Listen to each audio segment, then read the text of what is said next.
Hi, ఈరోజు నేను tomato rice చేసి చూపించబోతున్నాను. ఫస్ట్గా నేను రైస్ కడిగి నానబెట్టేసుకున్నానండి.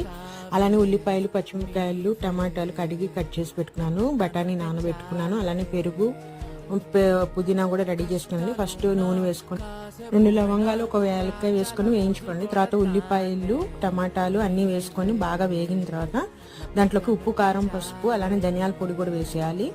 అవన్నీ వేగిన తర్వాత పెరుగు కూడా వేసేసి పుదీనా వేసేసి బాగా వేయించుకోవాలండి. ఇప్పుడు నానబెట్టుకున్న పచ్చి బఠానీ కూడా వేసేసుకొని మనము బాగా కలుపుకోవాలి. అది వేపిన తర్వాత మనం నానబెట్టుకున్న రైస్ ఉంది కదండి, అది వేసేసి ఒకసారి కలిపేసేసుకొని సాల్ట్ చెక్ చేసేసుకొని 3 విజిల్స్ వచ్చే వరకు కుక్కర్లో పెట్టేసుకోవాలండి. విజిల్స్ రాగానే మూత తీసి ఒకసారి ఆ రైస్ మొత్తాన్ని కూడా ఒకసారి మొత్తం కలిపేసుకోవాలండి కింద నుంచి పైకి. దీనివల్ల మసాలా అనేది రైస్ మొత్తానికి పడుతుంది.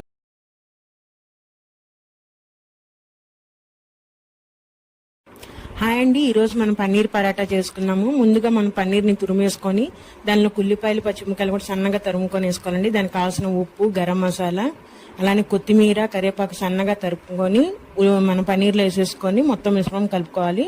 మనం చపాతీకి కలుపుకున్నట్టే గోధుమ పిండి రెడీ చేసేసుకొని మనకు కావాల్సిన సైజులో పిండి తీసేసుకొని మనం 2 చపాతీలు రెడీ చేసుకోవాలండి.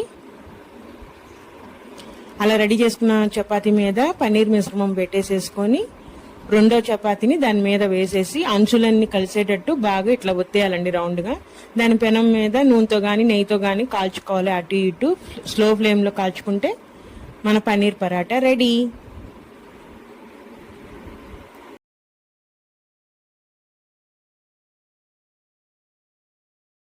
హాయ్ అండి, నమస్తే. ఈరోజు షెజ్వాన్ ఫ్రైడ్ రైస్ చేసుకున్నామండి. దీనికోసం ముందుగా రైస్ అయితే నేను ప్రిపేర్ చేసి పెట్టుకున్నాను.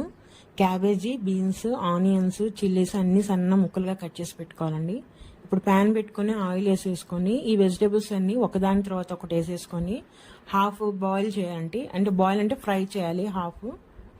ఇప్పుడు దీంట్లో 1 స్పూన్ అల్లం చిన్నులపాయ పేస్ట్ వేసేసుకొని అది కూడా ఫ్రై చేసేసుకోవాలండి. ఇప్పుడు షెజ్వాన్ సాస్ అండి, ఇది మనకి ఎక్కడ ఏ సూపర్ మార్కెట్లో అయినా దొరుకుతుంది. అది నేను ఇక్కడ రైస్ని బట్టి 4 స్పూన్స్ వేసాను. అది మొత్తం కలిపేసి సాల్ట్ కూడా వేసుకోవాలండి మన టేస్ట్ తగ్గట్టు. ఇంకా రైస్ వేసేసుకొని మొత్తం కలిపేసుకోవాలండి. లాస్ట్గా స్ప్రింగ్ ఆనియన్స్ వేసేసుకుంటే మన షెజ్వాన్ ఫ్రైడ్ రైస్ రెడీ అండి. ఇది లంచ్ బాక్స్కి చాలా బాగుంటుంది.